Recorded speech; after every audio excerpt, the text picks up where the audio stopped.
nào tay chạy nằm non chân, có đùa hai tay nằm bên chân, hít vào chân cao lên, dụ một, hai, xoay luôn, ba,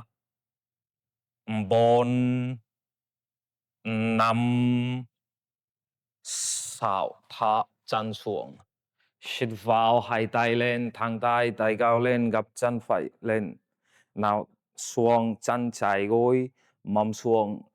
hít vào nhìn thẳng khăm đuốc, hai gối bàn chân xuống, tay lên thôi, dụ một, chơi khăm đuốc gối xuống thôi, chân xuống hai, ba, bốn,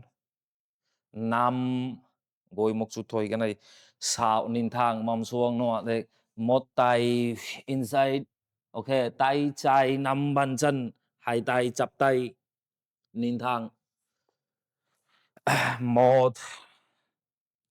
hai, tay lên một chút, ba,